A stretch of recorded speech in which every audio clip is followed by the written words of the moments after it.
Hi, figure skating fans. My name is Michelle Kennedy, and I'm bringing you the latest in figure skating news. And the 2014 Winter Olympics is finally here. I hope that you're as excited as I am. It's going to be a great event. So, today we're going to talk about men's figure skating and who to watch. So, first up, we have Patrick Chan. He's a 3-time world champion with 7 national titles under his belt. He is phenomenal artistically as well as athletically. He's a beautiful skater. Sometimes his nerves do bring him some issues, so it'll be interesting to see how he does under the pressure. Now, as most of you know, Patrick Chan is Canadian, and the Canadians have a wonderful history when it comes to men's figure skating, from Brian Orser to Elvis Stoico. They have incredible skaters that have never managed to get Olympic gold. So that pressure is now on Patrick Chan's shoulders. So can he do it? Can he overcome those nerves? It's going to be exciting to watch him do so. The other thing to watch is the scoring. On Twitter, we call it Chanflation. Sometimes when Patrick doesn't skate that well, it seems like the judges still kind of give him a boost to keep him in medal contention. So keep an eye on those scores, as it'll be really interesting to see how the scoring system works for the Olympic Games. Also, Yuzuru Hanyu is one to watch. If there's anyone who can overcome Patrick Chan, it's Hanyu. He did so actually at this Grand Prix final just a few months ago in December.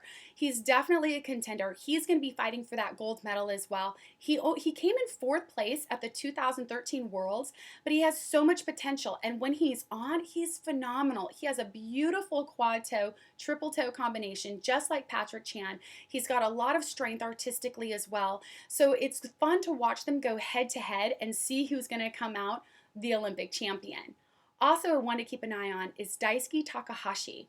Now, Daisuke won the bronze medal at the 2010 Olympic Games, and he's back for more. This is going to be his final season, he has announced, and the expectations are very high. Japan loves Takahashi. Who doesn't? He's a brilliant skater. He's had a bit of an interesting season, though.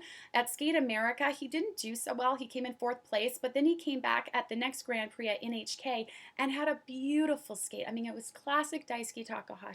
So amazing to watch. So I think he's going to be up there in the mix as well.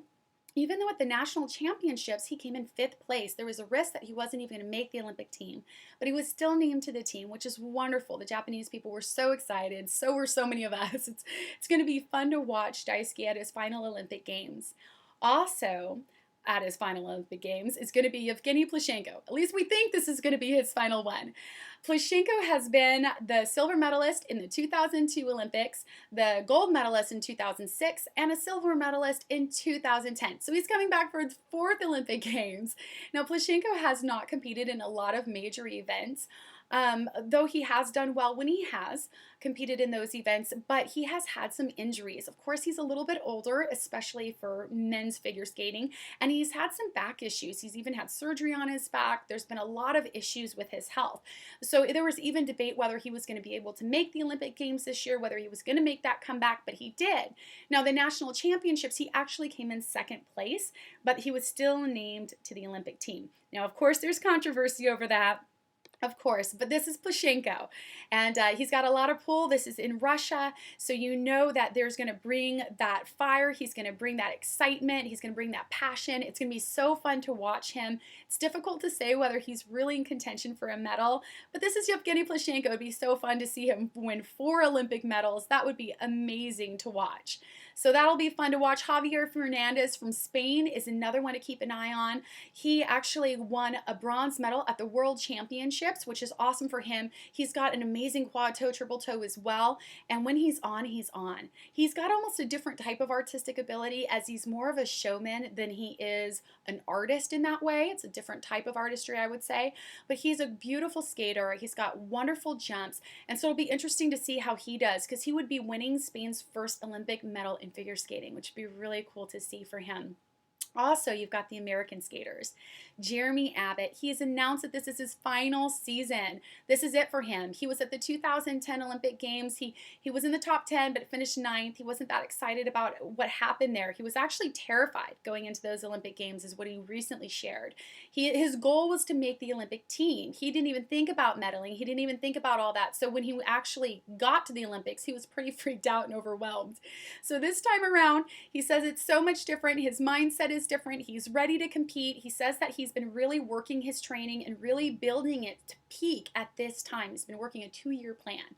So it'll be interesting to see how Jeremy does. Now, the thing with Jeremy is when he's on, he is amazing. He is phenomenal. But we've also seen some very disastrous programs from him. So what he's going to bring to these Olympic Games, really difficult to see, but I really hope it's the best of Jeremy Abbott, because when he skates, it's so beautiful. There's so much quality there, and I would love to see him end his career on a high note. It would be so awesome for Jeremy. The other one from the Americans are Jason Brown. We all love Jason Brown. Many of you have probably seen his free skate from the U.S. Championships. Incredible skater. His program has gone viral. He's gotten over 3 million hits on his river dance performance. He's kind of become a celebrity overnight. He is just such a likable character, full of charisma, full of life. Now, the thing about Jason Brown when it comes to the Olympic Games is he does not have a quadruple jump, which is a little like, if he had that, the potential would be really high, I think, for Jason. But without that quad, it's difficult to say whether he could really get on that podium. We all said in the 2010 that you would need a quad to be on the podium, but Evan Lysacek won gold without a quad. But this is 4 years later, and most of the top men, if not all of the top men, have quads. So it'll still be fun to watch Jason, though. You know he's going to have so much fun at the Olympic Games. The enthusiasm, the excitement, hopefully he can harness it all and have an incredible skate regardless of the outcome, and just give us all a wonderful show, because we love Jason, and it's going to be fun to see how he does. It's going to be a great competition, a great event. I'm going to be tweeting live, so make sure that you follow me on Twitter. I'm at Into Skating, Michelle Kennedy, and you can find me also on Facebook /Seattle Figure Skating. And where you can get my most up-to-date information about figure skating is actually from my articles that I write. I write for The Examiner, theexaminer.com. I'm the Seattle Figure Skating. So you type in examiner.com, go to Seattle Figure Skating, you'll find Michelle Kennedy, you'll find my latest articles. So be sure to check in there, because I'm going to be updating everything on social media, much more so than on video. So be sure, check it out, stay connected. It's going to be so exciting to watch these Olympic Games. I hope you join with me. I hope you tweet with me. It's going to be a lot of fun. Thanks so much for watching.